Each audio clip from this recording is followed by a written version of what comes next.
আমরা আজকে 45তম BCS এর 12তম প্রস্তুতি দেখব। আপনি যদি স্টুডেন্টরা এই চ্যানেলে নতুন হয়ে থাকেন তাহলে সাবস্ক্রাইব করে পাশে থাকা বেল আইকনটি অন করে দিন আমাদের পরবর্তী ভিডিও নোটিফিকেশন পাওয়ার জন্য। আর যদি অলরেডি সাবস্ক্রাইব করে থাকেন তাহলে আপনাকে ধন্যবাদ। ও আমার দেশের মাটি তোমার পরে ঠেকাই মাথা, এই পংক্তিটির লেখক কে? সঠিক উত্তর খ রবীন্দ্রনাথ ঠাকুর। প্রিয়ংবদা কোন সমাস? প্রিয়ংবদা উপপদ তৎপুরুষ। ওগো আজ তোরা যাসনি ঘরের বাহিরে, ওগো কোন শ্রেণীর অব্যয়?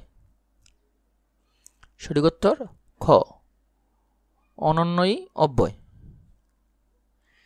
শিরে সংক্রান্তি বাগধারাটির অর্থ কি? সঠিক উত্তর ক আসন্ন বিপদ। চর্যাপদ রচনাকাল 650 থেকে 1200 খ্রিস্টাব্দ। টালত মোর ঘর লাহি পরবেশী, হারিদবাদ লাহি নীতি আবেশী, চর্যাপদের কোন কবির রচিত পদ? সঠিক উত্তর ঘ ঢেনপা। চর্যাপদে কোন ধর্মের তত্ত্ব কথা বিধৃত হয়েছে? সঠিক উত্তর খ বৌদ্ধ। আমরা এই বাংলাদেশ চেয়েছিলাম প্রবন্ধটি রচয়িতা কে ছিলেন?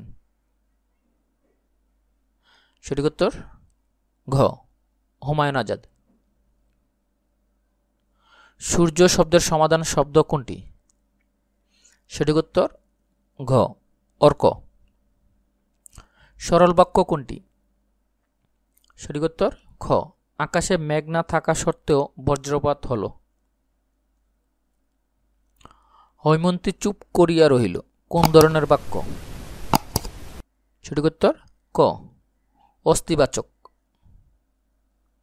কোনটি তৎসম শব্দ? সঠিক উত্তর ঘ নাসিক্য।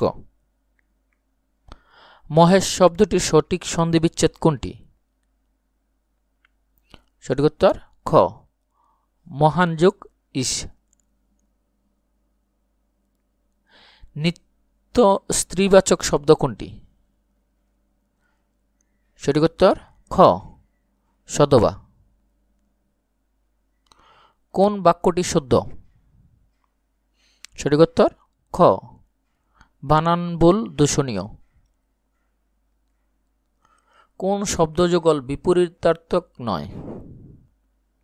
সঠিক উত্তর ক তিরুবাব তিরুধান।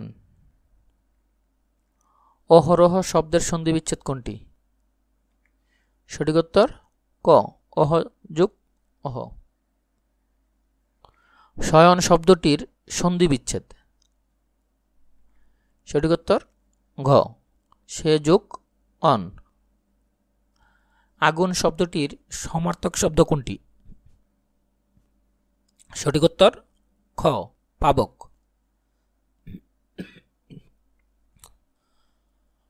পরস এন্ড কর্নস এর পরিভাষা কি? সঠিক উত্তর ঘ খুঁটিনাটি।